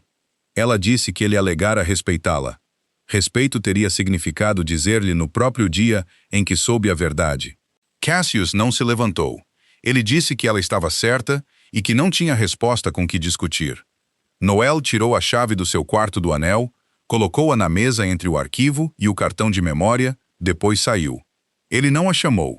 Naquela noite, pela primeira vez em muitos meses, Cassius Marquette não dormiu um único minuto. Emery Marquette não teve de esperar muito. Na mesma manhã em que Noel saiu do edifício, ele pediu a alguém para preparar um compromisso de financiamento e enviá-lo para o centro Winslow sob o nome de Noel Draper, prometendo cobrir o custo total do programa Halloran para o paciente Ellis Draper. Era apenas um pedaço de papel. Não exigia que ninguém o reconhecesse, não exigia o consentimento do paciente e não exigia a assinatura de nenhum membro da família. E era precisamente isso que o tornava perigoso. Apenas precisava de existir. Depois ele fez uma cópia ser entregue na secretária de Cassius, acompanhada por um registro de tempo que declarava claramente que na tarde de quinta-feira da semana anterior, o Sr. Draper estivera presente no estacionamento do centro Winslow com o Sr. Emery Marquette por aproximadamente 15 minutos. Ambas as coisas eram verdadeiras. Nem uma única palavra em nenhum dos documentos fora fabricada. E quando colocadas juntas, essas duas verdades contavam uma mentira perfeita. Cassius leu o papel por aproximadamente 30 segundos. Ele não dormira em 3 noites. Ele acabara de ver aquela mulher colocar a sua chave na mesa e sair pela porta. E passara toda a noite anterior a perguntar-se onde errara.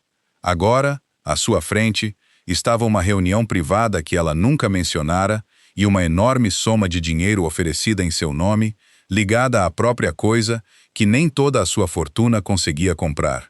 Durante esses 30 segundos, o homem que não confiara em ninguém em 14 anos acreditou no pior. Ele não bateu na mesa. Simplesmente dobrou o papel, pousou-o e sentou-se em silêncio por muito tempo. E naquela mesma manhã, dentro de um pequeno café do outro lado da ponte, Desmond Payne sentou-se em frente a Emery Marquette e assinou um acordo que passara muitas noites a considerar. Ele rendeu a agenda de Cassius, o código do elevador privado e até as localizações dos armazéns da família. Emery perguntou se ele tinha a certeza. Desmond disse que sim, a sua voz tão plana quanto a mesa. O que Emery sabia, e Cassius não era o que acontecera muitos anos antes. Durante o tempo em que Desmond ainda era jovem e tinha o hábito de ficar demasiado tempo em mesas de bebida onde nunca deveria ter se sentado, uma noite ele deixara escapar algo. Ele revelara um pequeno detalhe, uma agenda, o local onde um carro específico estaria estacionado na noite seguinte. E ele falara sem qualquer intenção maliciosa. Poucos dias depois, o pai de Cassius desapareceu. Ninguém soube. Não houve evidências e nenhuma investigação chegou tão longe. Desmond Payne passou todos os anos seguintes a ficar atrás do filho, a realizar todas as tarefas que lhe eram dadas, nunca pedindo nada, nunca falhando em aparecer, a pagar uma dívida que só ele sabia que devia. Então Emery descobriu a verdade. Ele não comprou Desmond com dinheiro. Simplesmente colocou o que sabia na mesa e esperou. Naquela tarde, quando tudo terminou, Desmond disse apenas uma coisa a Emery. Ele disse: "Achaste que hoje é o dia em que o vendi? Eu vendi-me há muito tempo. Hoje é apenas o dia em que alguém veio cobrar as mercadorias." Entretanto, Noelle estava sentada no quarto de Ellis em Winslow. Ela passara quase toda a tarde ali, dizendo muito pouco e apenas ouvindo, enquanto seu irmão lhe falava sobre várias linhas de código que conseguira escrever. Quase às 7 da noite, um membro da equipa do centro entrou e informou-a de que os registros de Ellis tinham acabado de ser atualizados, que um patrocinador tinha surgido e mostraram-lhe o documento com o seu próprio nome. Noel leu e entendeu tudo em segundos. Ela pediu licença, desceu até o estacionamento e encontrou o Emery Marquette parado ao lado do carro, no mesmo lugar de antes. Ele já não sorria. Disse que lamentava muito que ela tivesse feito a escolha errada da primeira vez. Disse que a escolha era muito mais simples agora.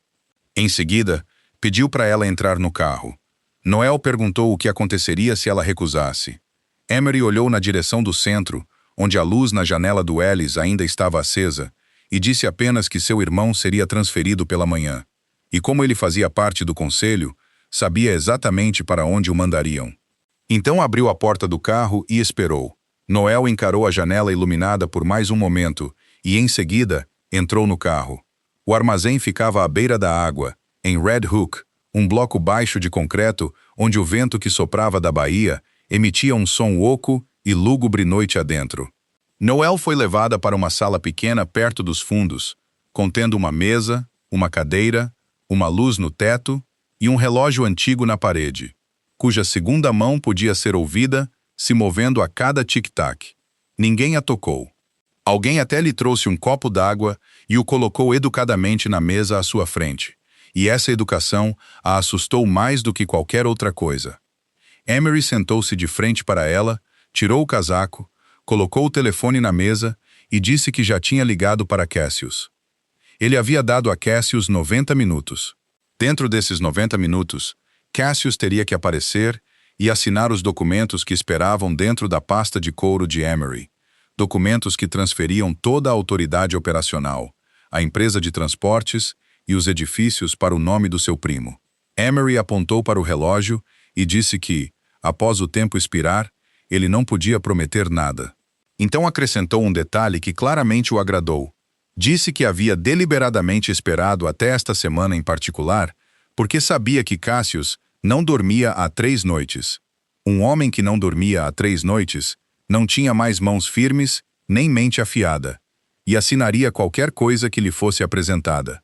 Noel permaneceu em silêncio, observou a segunda mão girando no relógio, então fez uma pergunta. Ela perguntou se ele se lembrava da manhã, à mesa do café da manhã, quando ele comentou que até a empregada podia sentar-se com a família. Emery arqueou uma sobrancelha. Noel lhe disse que pensou nessas palavras por muitas noites. Ela lhe disse que ele passou a vida inteira atrás de outras pessoas, primeiro atrás do pai, depois atrás de um primo mais novo que ele, e ficou lá por tanto tempo que não conseguia mais distinguir entre querer poder e simplesmente querer parar de ficar atrás de alguém. Ela disse que para tomar aquele lugar, ele foi forçado a derrubar um jovem de 19 anos a caminho de casa, plantar um relógio dentro do carrinho de suprimentos de uma faxineira, oferecer um lugar em um programa médico como algo para negociar, e agora, prender uma mulher dentro de um armazém para forçar seu primo mais novo a ceder tudo. Ela disse que nenhum desses atos pertencia a um homem forte. Emery parou de sorrir. Ele disse que ela deveria ficar quieta. Noel lhe disse uma última coisa, e disse-a com completa calma. Ela disse que ele acreditava ter vencido porque havia capturado a pessoa mais fraca da sala, mas a pessoa mais fraca ali não era ela, Sr. Marchetti. Enquanto isso, a vários quilômetros de distância, Desmond Payne estava sentado sozinho dentro do seu carro em um estacionamento vazio. Ele estava lá desde o amanhecer. Ele esteve presente na sala na tarde em que Emery arranjou a oferta de um lugar no programa Halloran, e além de Emery e Noel, ele era a única pessoa que sabia que ela havia recusado. Durante a semana, ele observou Cassius viver com a crença oposta, e não disse nada. Agora, ele pegou o telefone. Sabia exatamente o que estava prestes a fazer. Dizer aquelas 4 palavras significaria admitir que ele esteve naquela sala. Isso acabaria com seu acordo com Emery, e também acabaria com o longo e silencioso esforço de redenção que ele perseguiu durante todos aqueles anos. Ele discou o número. Cassius atendeu no primeiro toque. Desmond disse 4 palavras. Ela não aceitou. Então ele encerrou a ligação, removeu a bateria, jogou o telefone e a bateria na água escura abaixo, e permaneceu dentro do carro com as 2 mãos apoiadas no volante. Na outra ponta da ligação, Cassius ficou paralisado no meio de seu escritório. Aquelas 4 palavras destruíram tudo em que ele acreditou nos últimos 3 dias, ao mesmo tempo em que devolviam o que ele achava que havia perdido. Ele não precisou perguntar qual armazém. O armazém de Red Hook pertencia à família, e ele conhecia todas as portas lá dentro. Ele pegou o casaco. Não ligou para mais ninguém. Na parede da pequena sala em Red Hook, a segunda mão continuava a se mover, e mais da metade dos 90 minutos já haviam passado. Ele chegou com menos de 20 minutos restantes no relógio da parede. Ouviram um carro parar lá fora. Então a grande porta do armazém se abriu, e Cassius Marchetti entrou sozinho com as 2 mãos erguidas à altura dos ombros, o casaco aberto para que todos pudessem ver que ele não carregava nada. Não havia um segundo carro. Nenhum de seus homens esperava lá fora. 4 dos homens de Emery se espalharam sob a luz industrial, e eles se olharam porque aquilo não era o que eles estavam preparados para enfrentar. Emery saiu da salinha, puxando Noel com ele, e riu ao ver aquelas mãos erguidas. Ele disse que alguém finalmente aprendeu a ser razoável. Ele abriu a pasta de couro, retirou os documentos, colocou-os em uma caixa de madeira no meio do chão e colocou uma caneta em cima. Cassius não olhou para os papéis. Ele olhou para Noel, apenas brevemente, o suficiente para ver que ela estava ilesa, então voltou os olhos para seu primo. Ele baixou as mãos e enfiou a mão dentro do casaco, fazendo com que todos os 4 homens se movessem de uma vez. Ele retirou um arquivo com uma capa de papelão marrom. Colocou-o ao lado dos documentos na caixa de madeira e disse que antes que alguém assinasse qualquer coisa, todos no armazém deveriam ler o que estava dentro. Continha os números de série do chassi e do motor de um carro ainda estacionado na garagem da família, o nome da pessoa que o dirigiu na noite da colisão na esquina e tanto o relatório original da cena quanto a versão alterada, lado a lado. Cassius disse o nome do motorista claramente, depois acrescentou que o mesmo homem servia como motorista particular de Emery Marquette desde então, ainda coletando seu salário e movendo-se livremente pela cidade como se nada tivesse acontecido. Ele disse que a vítima era um jovem de 19 anos a caminho de casa. Então Cassius tirou um segundo arquivo, mais fino que o primeiro, e o colocou por cima. Continha um registro de transferências feitas da conta de Emery nos últimos 3 meses, e o nome de um dos destinatários aparecia na primeira linha. Cassius não leu esse nome em voz alta. Ele apenas disse que alguém da família havia sido comprado, que ele sabia disso esta noite e não sabia antes, e que não falaria o nome dessa pessoa dentro do armazém. Os 4 homens de Emery começaram a olhar para os papéis na caixa de madeira. Cassius continuou sem levantar a voz. Ele disse que cada homem ali presente tinha um lar, uma mãe, um irmão mais novo, alguém que voltava para casa sozinho à noite. Ele perguntou onde eles estariam naquele armazém se o carro tivesse atingido alguém que amassem e fugido, enquanto um membro desta família pagava para que o relatório desaparecesse. Ninguém respondeu, mas o homem mais próximo de Noel deu um passo para trás de sua posição e se afastou. Então um segundo homem fez o mesmo. Emery virou-se bruscamente e chamou ambos os homens pelo nome, e pela primeira vez naquela noite, uma rachadura apareceu em sua voz. Ninguém se moveu em sua direção. Cassius pegou a caneta que repousava sobre os documentos de transferência, virou-a entre os dedos, então a colocou de volta. Ele disse a seu primo que Emery a possuíra por 90 minutos. Cassius possuiria o nome de Emery pelo resto da vida dele. Ele disse para ele escolher. Emery olhou em volta de seu próprio armazém e percebeu que ele não lhe pertencia mais. Ele não gritou. Simplesmente ficou com uma mão ainda apoiada na pasta de couro e, no silêncio, ouviram a água atingindo o cais lá fora. Então ele soltou a pasta. Ninguém bateu em ninguém. Nenhum golpe foi desferido naquele armazém. Os 2 homens que mudaram de posição escoltaram Emery até o carro gentilmente, exatamente como levam alguém que acabou de perder tudo. Cassius atravessou o chão do armazém em direção a Noel. Ele não a tocou. Parou a uma distância respeitosa e disse que sentia muito por acreditar no pior dela, mesmo que por apenas 30 segundos. Noel olhou para ele, para as olheiras sob seus olhos, após 3 noites sem dormir. Então disse que podia perdoar 30 segundos. O que ela ainda não podia perdoar eram todas aquelas semanas. Ela disse que lidariam com isso depois. Por enquanto, ele precisava tirá-la dali. A reunião foi convocada no sábado à noite na sala privada, atrás de um restaurante antigo em Ben Salem. Uma sala contendo apenas uma longa mesa, paredes revestidas de madeira escura e uma única porta. Don Aldebracci sentou-se à cabeceira da mesa, um homem de 70 anos com as 2 mãos juntas sobre a superfície de madeira, e ele não disse uma única palavra durante a primeira meia hora. Emery falou primeiro. Ele não mencionou o armazém ou o carro. Apresentou apenas um fato e o apresentou habilmente. Disse que seu primo mais novo havia se sentado com outra família para perguntar o preço de uma saída. Disse que quando um líder começa a perguntar como se retirar, ele não é mais um líder. Então Emery falou sobre a saúde de Cassius. Disse que todos na família sabiam que Cassius não conseguia dormir direito há anos, que ele se importava profundamente com seu primo, Mas compaixão era compaixão, e aquele lugar não era para um homem em tal condição. Murmúrios percorreram a mesa. Cassius não contestou uma única palavra. Ele não negou a reunião em Bensonhurst ou as noites sem dormir.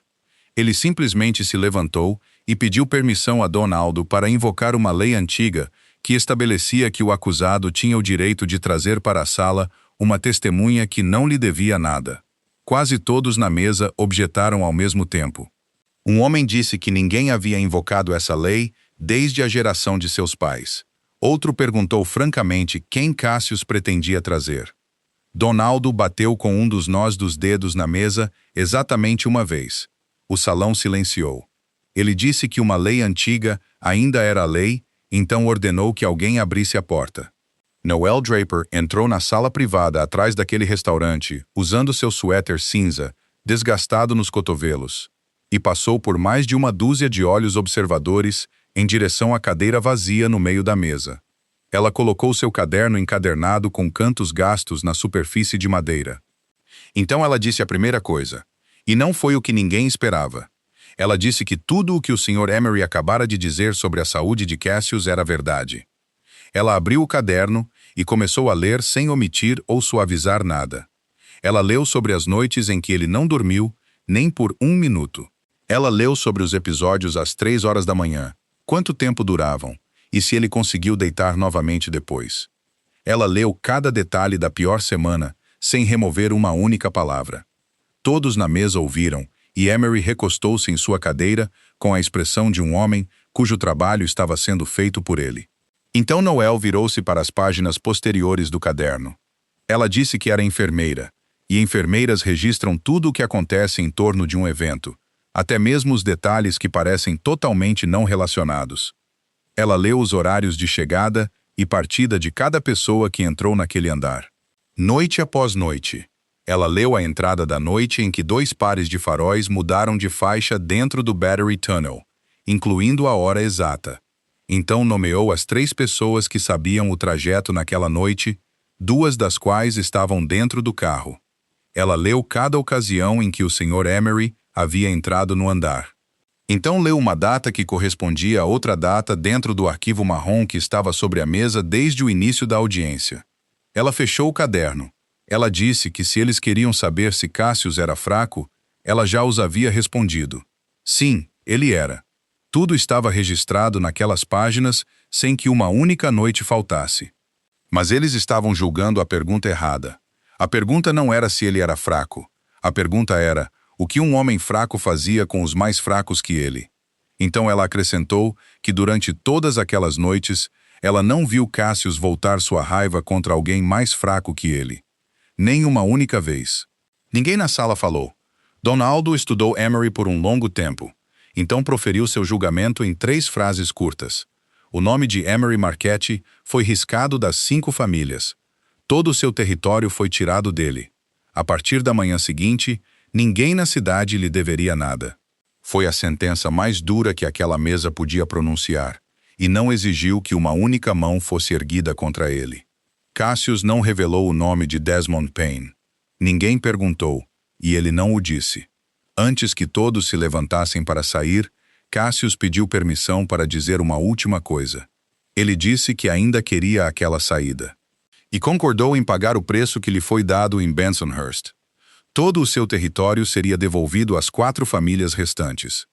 Ele manteria a empresa de transportes e vários edifícios. Ele abriu mão de exatamente metade de tudo o que possuía, e assinou o acordo naquela mesma noite sobre a mesma mesa longa. Na manhã seguinte, Noel desceu para a cozinha mais cedo do que o habitual e encontrou Bernadette Lang já sentada à mesinha no canto com 2 xícaras de chá à sua frente, uma colocada do lado oposto, como se estivesse esperando alguém há muito tempo. Ela disse a Noel para sentar.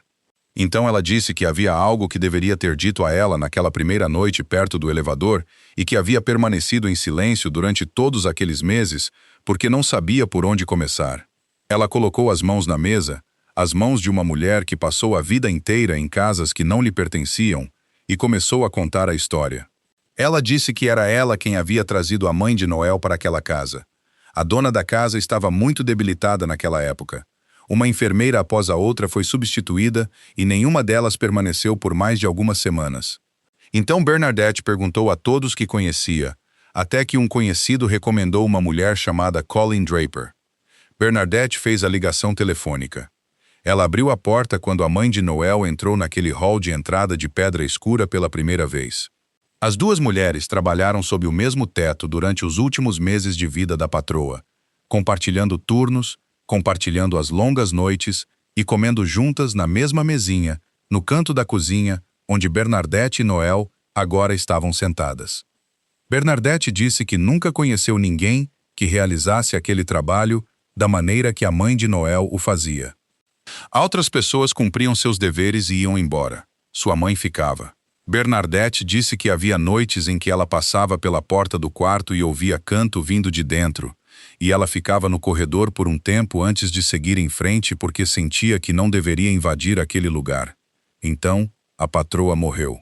Colleen Draper foi embora e começou a trabalhar para outra casa. Esse era o curso normal de tal trabalho. As pessoas se mudavam de uma casa para outra e ninguém mantinha contato. Bernadette disse que pretendia ligar. Ela disse isso 2 vezes. Ela pretendia ligar durante os feriados, então decidiu não fazê-lo. Ela quis ligar novamente no verão seguinte. Então se conteve porque Colleen ainda tinha que trabalhar e tinha 2 filhos pequenos, e Bernadette pensou que uma ligação apenas a incomodaria. Ela não sabia que Colleen havia adoecido. Ela não sabia quando isso aconteceu. Ela só soube muito mais tarde, por acaso, através de alguém que ambas conheciam. E até lá, tudo já havia acabado há muito tempo. Ela não pôde comparecer ao funeral. Ela nem sequer enviou uma única flor. Sua voz permaneceu firme, mas ela teve que parar ali e olhar pela janela por um tempo. Noel não disse nada. Ela apenas empurrou a xícara de chá para ela. Bernadette continuou. Ela disse que no dia em que o Sr. Penn lhe deu a lista de candidatas submetidas pela empresa de cuidadores, ele lhe pediu para revisá-la primeiro porque ela administrava a casa. Ela leu do topo da página até o fim. Perto do final, ela viu aquele sobrenome. Ela disse que segurou a lista por muito tempo. Então pegou uma caneta e riscou todos os outros nomes. Essas pessoas não eram desqualificadas. Algumas tinham credenciais muito mais impressionantes, enquanto outras tinham passado muitos mais anos fazendo o trabalho. Bernadette riscou seus nomes porque estava procurando por um sobrenome em particular, e ela não pretendia deixá-lo escapar uma segunda vez. Noel sentou-se sem se mover. Durante todos aqueles meses, ela acreditou que entrou naquela casa porque era barata, porque não tinha para onde ir e porque eles haviam ficado sem pessoas para chamar. Bernadette olhou para ela e disse algo que Noelle lembraria pelo resto de sua vida. Ela disse que não escolheu Noelle por pena. Ela a escolheu porque a mãe de Noelle foi a única pessoa naquela casa que já perguntou se Bernadette estava cansada naquele dia. Durante 40 anos de serviço doméstico, apenas uma pessoa lhe fez essa pergunta. Então Bernadette levantou seu chá com as 2 mãos e acrescentou que havia prometido a si mesma que retribuiria aquela bondade se a oportunidade surgisse, e ela nunca imaginou que viria tão tarde. Noelle estendeu a mão pela mesa e pegou a mão de Bernadette. Lá fora, a manhã havia chegado completamente, e dentro da cozinha, apenas 2 mulheres permaneceram, sentadas em silêncio ao lado de 2 xícaras de chá que haviam esfriado. 1 ano depois, no térreo de um antigo edifício em Sunset Park, uma pequena placa ostentava o nome Colleen Draper, com as palavras "Cuidados domiciliares", escritas abaixo, gratuitamente para famílias que não podiam pagar. Bernadette Lang administrava o centro. Ela chegava antes das 7 todas as manhãs, vestida com um casaco elegante e o cabelo preso em um coque baixo, e lembrava os nomes de todas as enfermeiras, assim como os nomes de seus maridos e filhos. As manhãs na sala de espera eram sempre alegres, cheias de cumprimentos e risadas, e o jovem filho de uma enfermeira frequentemente ficava perto da porta, acenando adeus sempre que as mulheres pegavam suas bolsas médicas e saíam para o trabalho. A primeira instrução que Bernadette dava a cada novo funcionário era sempre simples. Ao entrar na casa de alguém, não tenha pressa apenas para terminar o trabalho. Fique um pouco mais e pergunte como elas estão se sentindo naquele dia. Quanto a Alice, o que aconteceu não foi nada que o irmão e a irmã tivessem imaginado. Quando Emery Marchetti foi despojado de seu nome e perdeu seu lugar no conselho do hospital, cada lugar que ele usou como algo para negociar foi revisado, e a candidatura de Alice Draper foi devolvida à posição onde deveria ter estado desde o início. Ele entrou no programa de acordo com seus critérios médicos. Ninguém interveio em seu nome e ninguém pagou por seu lugar. A porta que permaneceu fechada para o irmão e a irmã durante todos aqueles meses nunca esteve realmente trancada. Havia apenas alguém sentado na frente dela, bloqueando o caminho. Na primavera, Noel recebeu um vídeo que Alice gravou usando seu telefone com a tela rachada apoiada verticalmente em uma cadeira no corredor do centro. No vídeo, ele agarrou a barra de reabilitação, levantou-se e andou. Ele contou cada passo em voz alta, sua voz ecoando pelo corredor. E quando ele alcançou o último passo, ele riu alto antes de desabar de volta na cadeira, ofegante e ainda rindo. Noel assistiu ao vídeo mais vezes do que conseguia contar, e toda vez que assistia até o fim, incluindo a parte final que não mostrava nada além do teto. Naquele outono, ela voltou à escola para completar o último ano que havia abandonado muitos anos antes. Ela viajava para a aula de trem como todo mundo e passava as noites livres fazendo trabalhos de casa na mesa da cozinha. Desmond Payne deixou a cidade na noite do confronto em Red Hook. Ninguém jamais o viu novamente. Não houve despedida e ninguém foi enviado para encontrá-lo. Na sala privada atrás do antigo restaurante naquela noite, um nome permaneceu sem ser falado, e esse silêncio era tudo o que um homem poderia receber após tantos anos. Cassius Marchetti agora administrava uma empresa marítima e vários edifícios, assinando documentos em um escritório com as janelas bem abertas. E a maioria das pessoas que o conheciam antes não o chamavam mais. Ele perdeu exatamente metade de tudo o que possuía e nunca disse que se arrependeu. Numa noite comum de outubro, enquanto chovia levemente lá fora e a casa permanecia aquecida, Cassius e Noel sentaram-se juntos no sofá da sala com apenas uma lâmpada acesa no canto distante. Noel estava na metade de um capítulo em um de seus livros didáticos. Depois de um tempo, ela percebeu que o som de sua respiração ao lado dela havia mudado, tornando-se mais lenta, mais profunda e constante. Ele adormeceu com a cabeça apoiada em seu ombro e uma mão repousando levemente sobre seu joelho. Ela não se moveu. Muito gentilmente, ela pegou o cobertor fino das costas do sofá e o cobriu. Então ela permaneceu ali no escuro, acordada, e não se importou nem um pouco. Esta história nos deixa com 3 verdades muito simples. O respeito que uma pessoa merece não depende do trabalho que ela faz e quem julga outro ser humano pelos sapatos que ele usa. Mais cedo ou mais tarde, o julgará erradamente. A bondade não desaparece. Ela simplesmente espera para ser lembrada. E às vezes uma geração inteira precisa passar antes que alguém se lembre dela. E ninguém neste mundo é tão forte que não precise de cuidado. Assim como ninguém é tão pobre que não tenha nada a dar. Se esta história tocou seu coração, clique em curtir e compartilhe para que outros possam ouvi-la também. Por favor, inscreva-se em nosso canal, para que todos os dias possamos trazer mais histórias calorosas e comoventes como esta.